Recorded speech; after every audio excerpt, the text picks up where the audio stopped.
64,000 एकड़ लैंड हम लोगों के सामने ये समाजवादी पार्टी से जुड़े हुए, प्रत्यक्ष और अप्रत्यक्ष रूप से जुड़े हुए इन गुंडा और माफियाओं के कब्जे से खाली हुई थी। आज उसी में निवेश हो रहा है। उसी निवेश के आधार पर नौजवानों को नौकरी मिल रही है। नौजवान अब प्लान नहीं कर रहा है।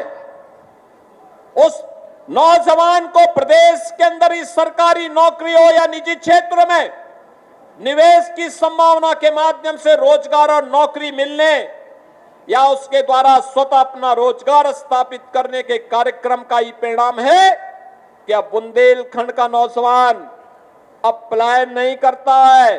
अब उसको अपने घर में कार्य मिलता है, सम्मान मिलता है। 9 लाख सरकारी नौकरी हम लोगों ने नौजवानों को प्रदेश के अंदर 9 वर्षों में दी है। 3.25 करोड़ नौजवान प्रदेश के 1 डिस्ट्रिक्ट 1 प्रोडक्ट और प्रदेश के अंदर अलग अलग जनपदों के लिए एमएसएमई के लिए जो कार्य किया गया है, हर जनपद की यूनिक प्रोडक्ट को आगे बढ़ाया गया है, जिसमें बांदा का सजर पत्थर की भी जो सजावट है, अब तो मैं देखता हूं तमाम सोने की कलाकृतियों में जो पहले नग पहनते थे, उस नग की जगह मैं देखता हूं बड़ी बड़ी कंपनियां आज सजर पत्थर को मंगा रही हैं नग की जगह। यानी आपका यहां का सजर पत्थर अब कीमती रत्नों में उसकी गिनती हो रही है। लोग ले रहे हैं, देश में विदेश में उसकी पहचान बन रही है। ये 1 डिस्ट्रिक्ट 1 प्रोडक्ट की प्रधानमंत्री मोदी जी के विजन के कारण संभव हो पाया। बहनों और भाइयों, प्रदेश के एमएसएमई को सम्मान मिला, प्रदेश में सुरक्षा का बेहतरीन वातावरण बना, प्रदेश में बेहतरीन निवेश भी आया, इसमें भी रोजगार मिला है। अभी हम लोग हर एक्सप्रेस वे पर हर जनपद में इंडस्ट्रियल क्लस्टर के निर्माण के कार्यक्रम को आगे बढ़ा रहे हैं। एक बृहद क्लस्टर का कार्यक्रम, और बुंदेलखंड को तो हम यूपी का सबसे बड़ा औद्योगिक शहर देने जा रहे हैं। हमारा संकल्प है आने वाले समय में, पहले बुंदेलखंड के लोग उपेक्षा के कारण, शासकीय उपेक्षा के कारण पलायन करते थे। आने वाले समय में हमारे बुंदेलखंड के नौजवानों को पलायन नहीं करना पड़ेगा, बल्कि देश और दुनिया के लोग और नौजवान बुंदेलखंड में नौकरी मांगने के लिए आएंगे और बुंदेलखंड को ऐसा भव्य और दिव्य बुंदेलखंड के रूप में हमें स्थापित करना है। बहनों और भाइयों, विकास और विरासत की यात्रा अनवरत आगे बढ़नी चाहिए। इसके लिए लोकतांत्रिक मूल्यों पर विश्वास करने वाले अच्छे जनप्रतिनिधि चाहिए, समर्पित जनप्रतिनिधि चाहिए, जनता जनार्दन को बिना भेदभाव की योजनाओं के साथ जोड़ने वाले जनप्रतिनिधि चाहिए। और ऐसे जनप्रतिनिधियों को आपने चुना तो परिणाम आता है, विकास आपके सामने आता है। और मैं आज इन सभी परियोजनाओं के लिए जो 710 करोड़ रुपए की परियोजनाएं बांदा और बबेरू को मिल रही हैं, इसके लिए श्री प्रकाश द्विवेदी जी को हृदय से मैं बधाई देता हूं। आप सभी बांदा वासियों को मैं बधाई देता हूं। यहां की योजनाओं को आगे बढ़ाने में रुचि लेने के लिए श्री रामकेश निषाद को, श्रीमती ओम मणि जी को, यहां के अपने सभी अन्य जनप्रतिनिधियों को मैं बधाई देता हूं। और मैं उन्हें आश्वस्त करता हूं कि हमारे बुंदेलखंड के विकास के लिए, यहां की विरासत के संरक्षण के लिए जो भी प्रोजेक्ट शासन के संज्ञान में आएगा, उसको आगे बढ़ा करके बुंदेलखंड को धरती का स्वर्ग बनाने का काम हम लोग करेंगे, आगे बढ़ाने का कार्य करेंगे। और उस प्रक्रिया के साथ हम सबको मिलकर के कार्य करना होगा। और मैं आपका आह्वान करूंगा, जो भारत के विरासत को अपमान कर रहे हैं, जिनकी सोच नकारात्मक है, विकास विरोधी है, एक सिरे से उन्हें खारिज करिए। वर्तमान को देखते हुए और देश के भावी भविष्य को देखते हुए हम सबको इनके बारे में पूरी तन्मयता के साथ सोच करके कार्य करना होगा। सांस्कृतिक, आर्थिक, औद्योगिक विकास के सूत्रधार, नए भारत के, नए उत्तर प्रदेश के शिल्पकार, उत्तर प्रदेश के नव निर्माण के 9 वर्षों में विकास के नए कीर्तिमान रचकर सुशासन की नई परिभाषा रचने वाले रचनाकार और वैश्विक पटल पर उत्तर प्रदेश का मान, गौरव, सम्मान बढ़ाने वाले और हम सभी उत्तर प्रदेश वासियों के प्रेरणा स्रोत, पथ प्रदर्शक, मार्गदर्शक, जनप्रिय, लोकप्रिय, परम आदरणीय श्रद्धेय यशस्वी माननीय मुख्यमंत्री जी को एक बार पुनः कोटि कोटि नमन करते हुए, सादर आमंत्रित करते हुए, सादर अनुरोध करते हुए कि अपने प्रेरणादायक मार्गदर्शन से हम सभी को अभिषिंचित करने का शुभ कार्य संपन्न करें। एक बार जोरदार तालियों के साथ अभिनंदन, वंदन, स्वागत। जय जय श्री राम। सियावर रामचंद्र भगवान की, सियावर रामचंद्र भगवान की, पवन सुत हनुमान की, पवन सुत हनुमान की, वृंदावन बिहारी लाल की, वृंदावन बिहारी लाल की, भारत माता की, भारत माता की, वंदे वंदे वंदे, नमः पार्वती पतिये हर हर।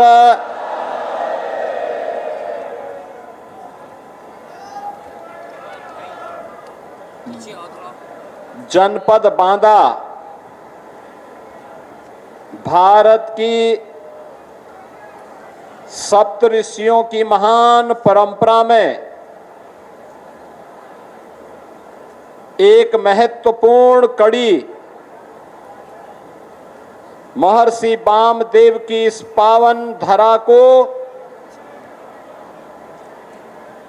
जिस धरा ने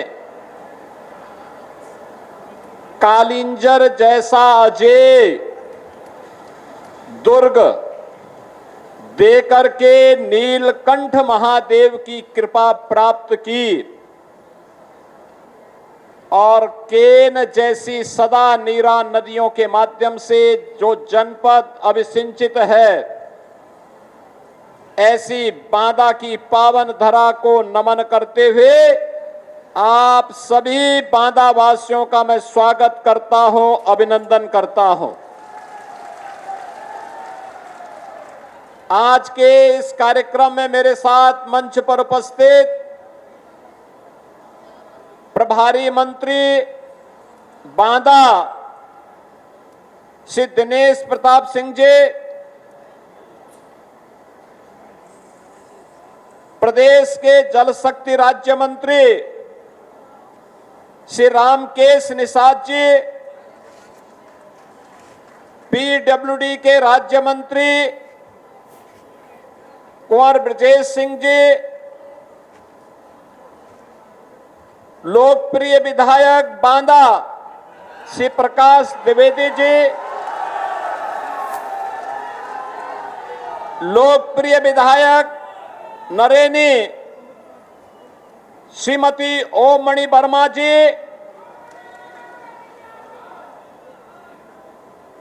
जिला पंचायत अध्यक्ष श्री सुनील सिंह पटेल जी, विधान परिषद सदस्य श्री बाबूलाल तिवारी जी, विधान परिषद सदस्य जितेंद्र सिंह सेंगर जी, क्षेत्रीय अध्यक्ष भारतीय जनता पार्टी श्री राम किशोर साहू जी, भारतीय जनता पार्टी के जिला अध्यक्ष श्री कल्लू सिंह राजपूत जी, नगर पालिका परिषद के अध्यक्ष श्रीमती मालती बासु जी, पूर्व सांसद श्री आर.के. सिंह पटेल जी, अजय सिंह पटेल जी, भारी संख्या में उपस्थित बांदा, बबेरू और जनपद बांदा से जुड़ी हुई सभी विधानसभाओं के मेरे बहनों और भाइयों, आज मुझे बांदा और बबेरू विधानसभा क्षेत्र के 229 परियोजनाओं के लोकार्पण और शिलान्यास के लिए संतों, ऋषियों और भारत के वीरों और वीरांगनाओं की इस पावन धरा में आने का अवसर प्राप्त हुआ है। इस अवसर पर हमारे जनप्रतिनिधियों के प्रयास का परिणाम है कि 710 करोड़ रुपए की इन परियोजनाओं का उपहार बांदा और बबेरू विधानसभा क्षेत्र के जनता जनार्दन को समर्पित हो रही है। मैं इसके लिए आप सभी को हृदय से बधाई देता हूं। बहनों और भाइयों, आज जब मैं बुंदेलखंड आता हूं और बुंदेलखंड की प्रगति को देखता हूं, अंतःकरण से प्रसन्नता की अनुभूति होती है। मुझे अंतःकरण से प्रसन्नता होती है। मुझे याद है, आज से 9 साढ़े 9 वर्ष पहले जब मैं पहली बार बुंदेलखंड आया था और बुंदेलखंड की स्थिति को मैं देखा था।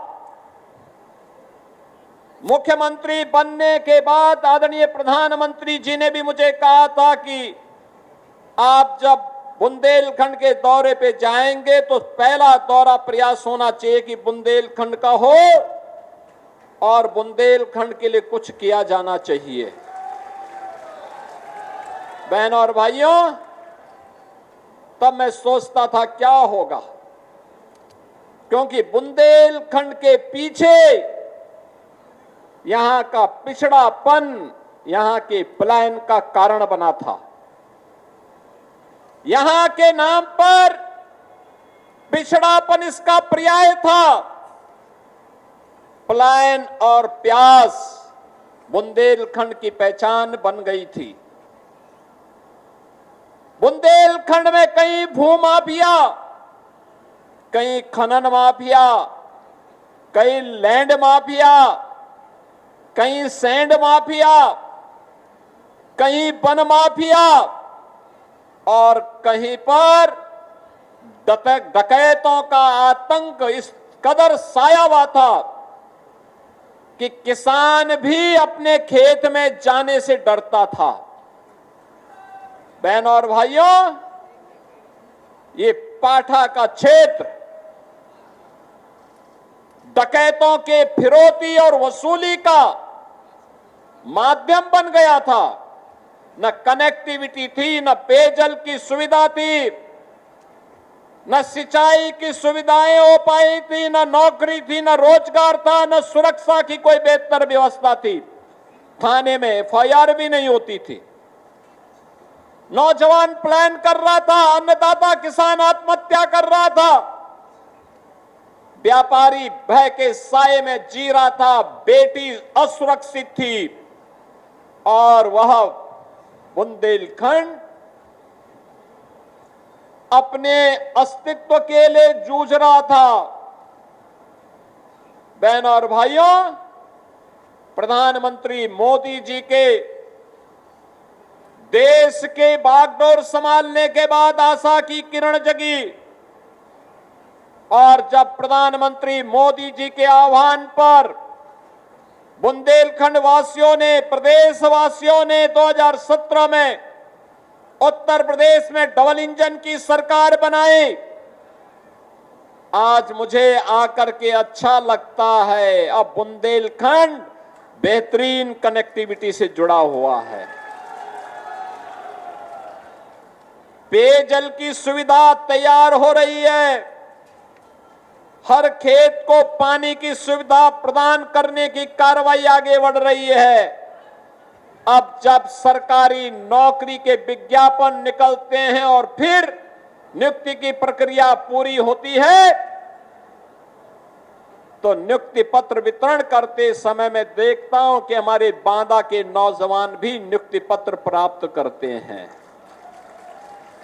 जो कभी सपना था आज वह साकार हो रहा है। उस सपने को साकार किया है डबल इंजन की भारतीय जनता पार्टी की सरकार ने। और उस सपने को साकार करने के लिए अगर श्रेय किसी को दिया जा सकता है तो आप सभी जनता जनार्दन इसकी हकदार है, क्योंकि आप ही ने प्रकाश द्विवेदी को भी जिता के भेजा है। आप ही ने रामकेश निषाद को चुनाव जिता करके भेजा है। आप ही ने श्रीमती ओम मणि वर्मा को चुनाव जिता करके भेजा है। और जब ये लोग आपकी पैरोकारी करते हैं, योजनाओं को लेके आते हैं, अपनी विधानसभा के विकास के लिए रुचि लेते हैं, तो वह विकास का कार्य भी होता है, सुरक्षा भी मिलती है, बुंदेलखंड डकैतों से मुक्त भी होता है, माफिया मुक्त, कर्फ्यू मुक्त, उपद्रव से मुक्त, और विकास की नई नई योजनाएं बुंदेलखंड में अंदर आती हुई दिखाई देती है। बहनों और भाइयों, आज बुंदेलखंड में क्या नहीं है? आज सब कुछ है।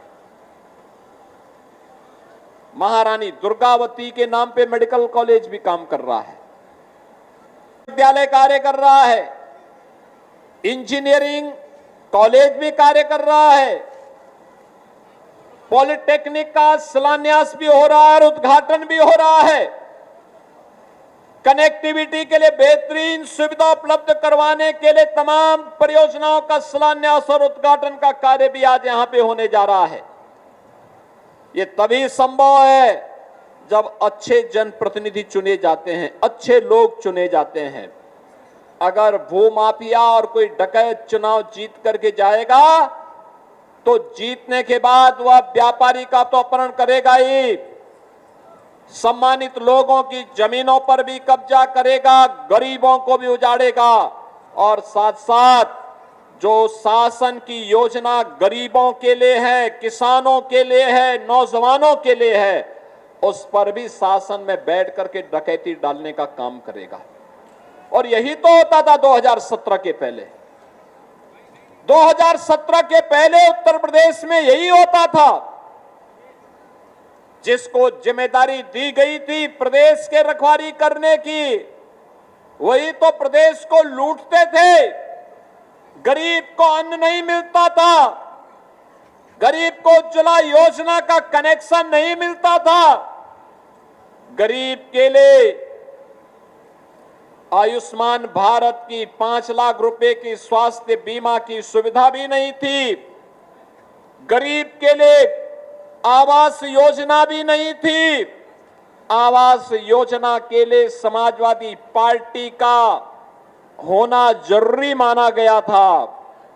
बहनों और भाइयों, मोदी जी ने नारा दिया सबका साथ और सबके विकास का। आज बिना भेदभाव के योजनाओं का लाभ हर गांव को, हर गरीब को, हर किसान को, हर नौजवान को, हर बेटी को, हर व्यापारी को, हर बहन को उपलब्ध हो रहा है, बिना भेदभाव के मिल रहा है। हमारी सरकार एक डबल इंजन की सरकार है, भेदभाव नहीं करती, लेकिन तुष्टीकरण की नीति पर भी नहीं चलती है, उपद्रव पसंद नहीं करती है, गुंडागर्दी पसंद नहीं करती है, कर्फ्यू पसंद नहीं करती है, बेटी और व्यापारी की सुरक्षा पर सेंध लगाने वालों को चेतावनी भी देती है, और नहीं मानते हैं तो उनके लिए यमराज के घर जाने का रास्ता भी खोल देती है। बहनों और भाइयों, आज के 9 वर्ष पहले के बांदा में और आज के बांदा में कोई भी आएगा उसको अंतर दिखाई देगा। ये परिवर्तन इसी आधार पर देखने को मिलता है। मुझे पिछली बार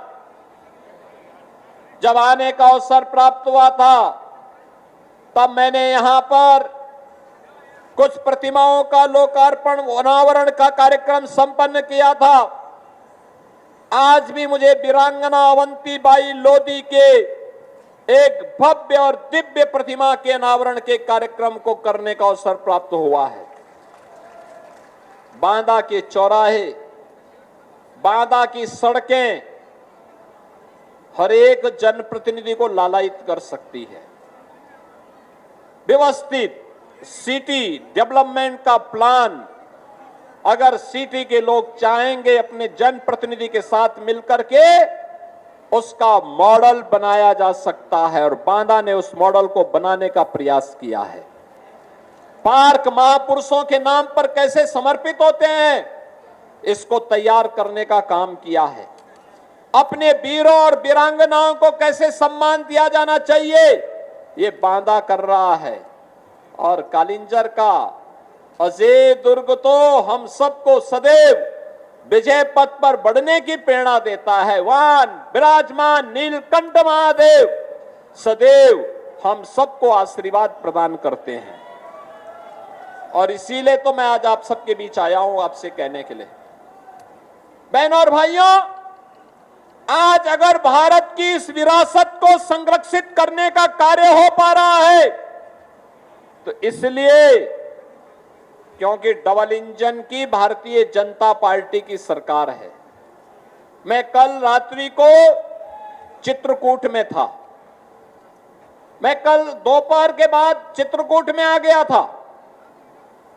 वहां की योजनाओं के बारे में मैं बात कर रहा था। आज प्रातः काल मुझे भगवान कामदनाथ गिरी के पर्वत के भी परिक्रमा करने का सौभाग्य प्राप्त हुआ, और परिक्रमा करने के बाद फिर मैं यहां पर बांदा में आया हूं। बहनों और भाइयों, चित्रकूट और बुंदेलखंड की स्मृतियों में प्रभु श्री राम की स्मृतियां किस रूप में हैं, यहां के नौजवानों के मन में, यहां की बहनों और बेटियों के मन में, यहां के अन्नदाता किसानों के मन में प्रभु राम के प्रति श्रद्धा का ये भाव हम सब के लिए एक नई प्रेरणा होती है, के लिए एक प्रेरणा होती है। कुछ लोग हैं जो विरासत को अपमानित करते हैं। कुछ लोगों ने हिंदू परंपरा और सनातन को अपमानित करना, सनातन परंपरा को कोसना ही अपना जीवन का एकमात्र ध्येय बनाया है। वे लोग भारत को वैभवशाली और विकसित भारत के रूप में देखना पसंद नहीं करते। उन्हें अयोध्या में भगवान राम का भव्य मंदिर अच्छा नहीं लगता, उन्हें काशी में काशी विश्वनाथ धाम अच्छा नहीं लगता, उन्हें मिर्जापुर में मां विंध्यवासिनी का ये भव्य धाम अच्छा नहीं लगता, उन्हें चित्रकूट धाम के कार्यों के लिए और उसकी सजावट के लिए किए जाने वाले प्रयास अच्छे नहीं लगते, और उनको मंदिरों के सुंदरीकरण और विकास के लिए किए जाने वाले प्रयास भी अच्छे नहीं लगते। याद करिए, हम विरासत का संरक्षण करने के लिए जो पैसा आज हमारे जनप्रतिनिधिगण मंदिरों के सुंदरीकरण के कार्य के लिए प्रदान करते हैं, ये पैसा समाजवादी पार्टी, पैसा तो आपका, अंतर यही है, बीजेपी की सरकार आई तो अब पैसा मंदिरों के विकास के लिए, धामों के सुंदरीकरण में खर्च हो रहा है, और समाजवादी पार्टी के समय वही पैसा कब्रिस्तान की बाउंड्री वॉल के लिए चला जाता था। उनको कब्रिस्तान प्यारा है, इसलिए वे राम मंदिर और काशी विश्वनाथ धाम और मां विंध्यवासिनी धाम और नैमिषारण्य और चित्रकूट धाम के विकास का विरोध करते हैं। जनप्रतिनिधियों के द्वारा किए जाने वाले प्रयासों का विरोध करते हैं। जब यहां पर श्री प्रकाश द्विवेदी जी के द्वारा किए जाने वाले प्रयास को आगे बढ़ाने का कार्य होता है तो सपा और कांग्रेस इसको पचा नहीं पाती है। वे बोली बोलने लगते हैं, जब रामकेश निषाद के द्वारा तिंदवारी के विकास के लिए कार्य किया जाता है तो उनको अच्छा नहीं लगता है। जब श्रीमती ओम मणि वर्मा के द्वारा कालिंजर के किले और नीलकंठ महादेव के मंदिर के सुंदरीकरण की परियोजना को आगे बढ़ाया जाता है तो सपा और कांग्रेस के लोग अच्छा नहीं मानते। लेकिन हम मंच पर बैठे हुए लोग हों या भाजपा का कोई कार्यकर्ता, उसके लिए विरासत और विकास ये दोनों एक साथ चलने वाली प्रक्रिया का पार्ट है और वह विकास को उतना महत्व देता है जितना विरासत का संरक्षण आवश्यक है। वो मानता है कि अपनी विरासत के प्रति कृतज्ञता ज्ञापित करके उसका संरक्षण करके ही हम विकास की इन योजनाओं को भावी पीढ़ी के लिए सुरक्षित कर पाएंगे। और उस सुरक्षित प्रक्रिया के साथ जोड़ने के लिए आज हम सब आपके पास आए हैं। बहनों और भाइयों, आज बुंदेलखंड के पास अपना बुंदेलखंड एक्सप्रेस है। आज बुंदेलखंड में डिफेंस मैन्युफैक्चरिंग कॉरिडोर बन रहा है। याद करिए ना, ये समाजवादी पार्टी और कांग्रेस के लोगों ने डकैत दिए थे। नौजवान को नौकरी तो नहीं दी लेकिन उनके हाथों में तमंचे पकड़ा दिए थे। और हमारी सरकार अब बुंदेलखंड को डिफेंस मैन्युफैक्चरिंग कॉरिडोर का एक हब बना रही है। डिफेंस मैन्युफैक्चरिंग कॉरिडोर के माध्यम से अब हमारी सरकार ब्रह्मोस मिसाइल जैसी मिसाइल बनाती है। वह मिसाइल जब एक बार भारत दागता है अपने दुश्मन पर तो पाकिस्तान भी बाप बाप करते चिल्लाता दिखाई देता है।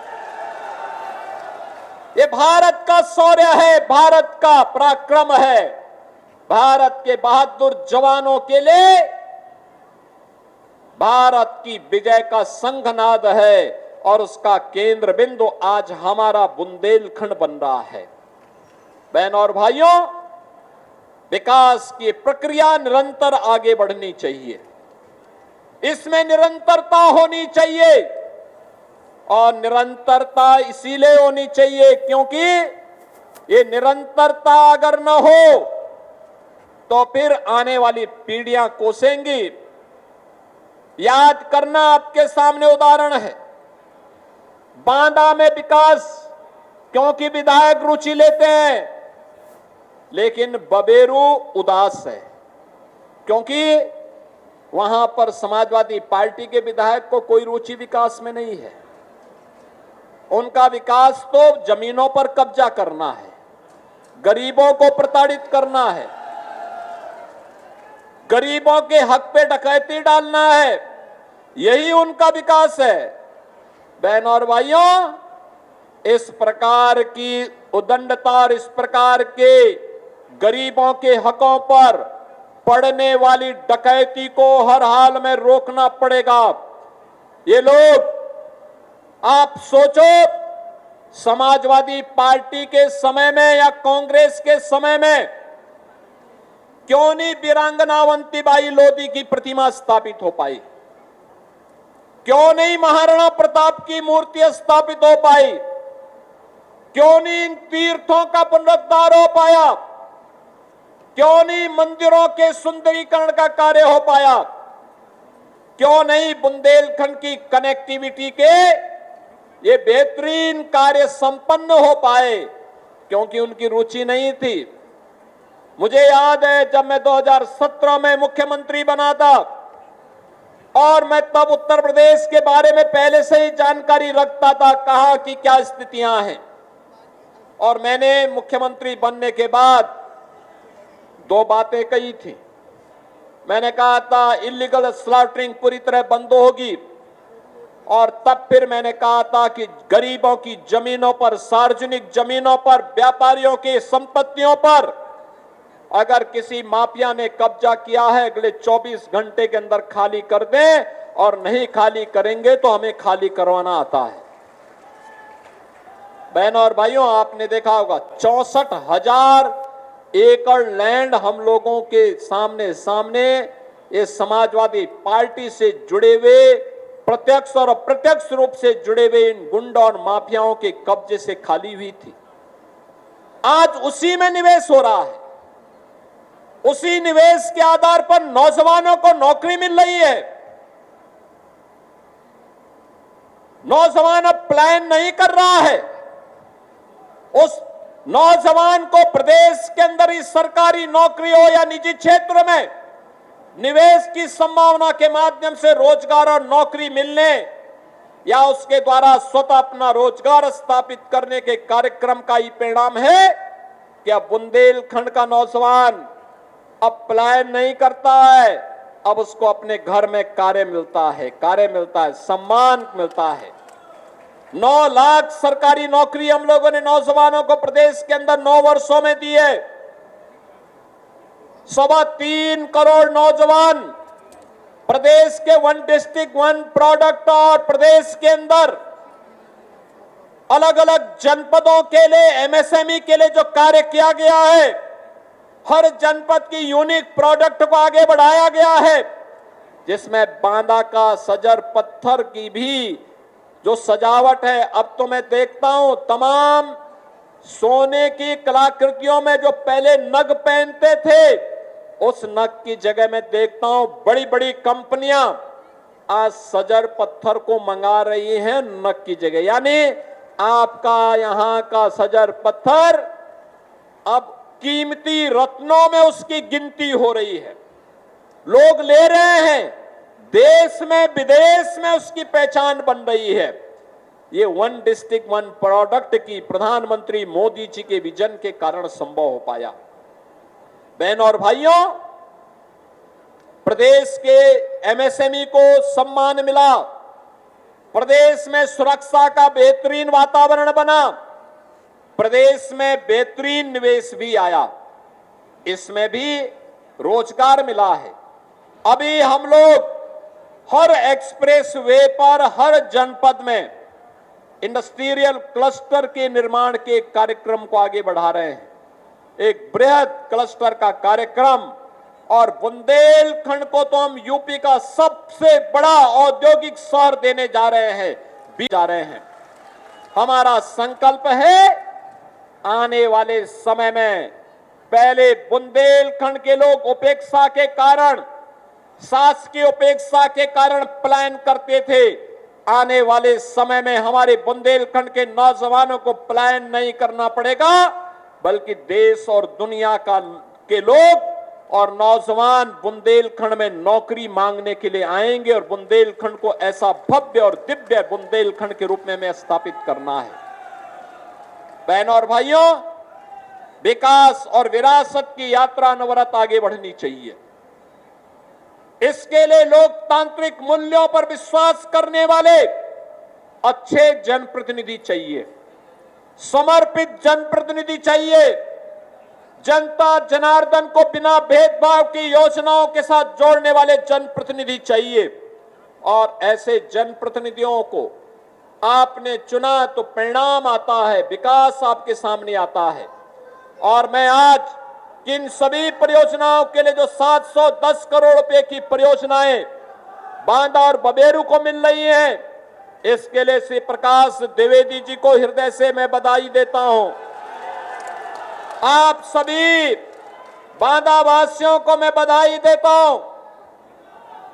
यहां की योजनाओं को आगे बढ़ाने में रुचि लेने के लिए श्री रामकेश निषाद को, श्रीमती ओम मणि जी को, यहां के अपने सभी अन्य जनप्रतिनिधियों को मैं बधाई देता हूं। और मैं उन्हें आश्वस्त करता हूं कि हमारे बुंदेलखंड के विकास के लिए, यहां की विरासत के संरक्षण के लिए जो भी प्रोजेक्ट शासन के संज्ञान में आएगा, उसको आगे बढ़ा करके बुंदेलखंड को धरती का स्वर्ग बनाने का काम हम लोग करेंगे, आगे बढ़ाने का कार्य करेंगे। और उस प्रक्रिया के साथ हम सबको मिलकर के कार्य करना होगा।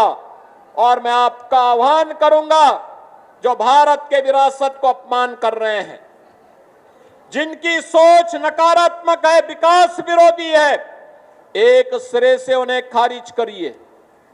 वर्तमान को देखते हुए और देश के भावी भविष्य को देखते हुए हम सबको इनके बारे में पूरी तन्मयता के साथ सोच करके कार्य करना होगा।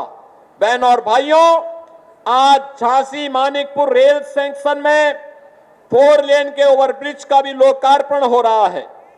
बबेरू तिंदवारी सुमेरपुर मार्ग, मौनी बाबा आश्रम जमुआ के चौड़ीकरण और सुदृढ़ीकरण के कार्य का भी लोकार्पण हो रहा है।